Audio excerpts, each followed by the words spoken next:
Valérie Pécresse, je le disais, question de confiance ce matin. Tout a commencé pour vous avec 61% des suffrages de la primaire LR. Début janvier d'ailleurs, vous étiez au coude à coude avec Marine Le Pen dans les intentions de vote pour franchir la barre du premier tour. Et puis depuis, c'est beaucoup plus difficile et douloureux pour vous. Je voudrais d'abord qu'on commence par comprendre ce qui vous distingue des autres. Il y a eu un doute qui s'est installé parce que lorsqu'Emmanuel Macron a commencé à développer son propre programme, vous l'avez accusé de vous copier. Vous l'avez accusé de plagiat, voire même de contrefaçon. Mais au fond, est-ce que, en disant cela, vous n'avez pas tiré une balle dans le pied de votre propre programme en disant, au fond, on a le même. Alors pourquoi vous dans ces cas-là? Mais d'abord, il y a un fossé qui me sépare d'Emmanuel Macron, à la fois sur la conception de la France, puisque ma France est une et indivisible. Il n'y a qu'une seule culture française et pas des cultures en France. Je n'accuse pas la France de crimes contre l'humanité en Algérie et je ne veux pas déconstruire l'histoire de France. Il y a aussi un fossé dans mon rapport aux Français, parce que moi, je ne dis pas qu'il y a des Français qui ne sont rien et je ne veux pas les emmerder. Au contraire, je veux qu'on arrête de les emmerder. Mais sur le fond du projet, il y a aussi un fossé. Parce qu'Emmanuel Macron est dans le déni total des sujets de sécurité.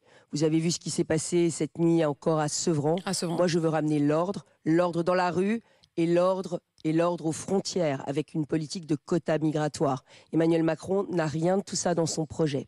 Et quand il plagie mes réformes, c'est des mauvais plagiats. Regardez sur la réforme des retraites à 65 ans. Dès hier, Emmanuel Macron a embrayé la reculade, puisqu'il a dit « cette réforme ne sera pas la priorité de mon quinquennat ». Je crois que les retraités qui attendent que leur retraite soit indexée sur l'inflation vont pouvoir attendre encore longtemps. La réforme des retraites d'Emmanuel Macron n'est pas encore commencée. Et c'est la même chose sur le RSA. Vous avez vu qu'Emmanuel Macron a tenté de reprendre ma mesure sur 15 heures de travail en contrepartie du RSA. Et puis finalement, on s'est aperçu que ces 15 heures n'étaient pas obligatoires, qu'elles étaient facultatives.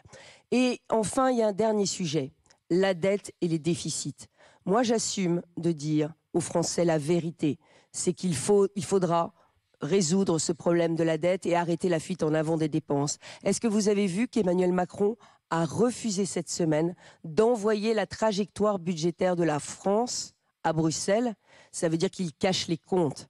Ça veut dire qu'avec Emmanuel Macron, personne ne sait qui payera l'addition de son programme.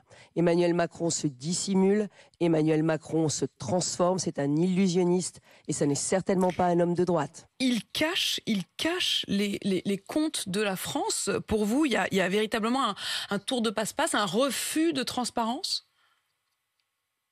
Écoutez, en tout cas, j'attends qu'il transmette la trajectoire financière de la France à Bruxelles, ce qu'il aurait dû faire cette semaine. J'ajoute que dans mon programme, il y a 2 fois plus de baisse d'impôts parce que mes réformes sont beaucoup plus audacieuses. J'assume de dire que je vais faire la réforme de l'État, qu'il faudra supprimer des postes dans la fonction publique administrante. J'assume de dire qu'il faudra réformer l'assurance chômage. J'assume de dire qu'il va falloir dépenser moins et mieux pour ne pas léguer une dette abyssale aux générations futures. Essayons de rentrer justement dans le... Mais dette financière.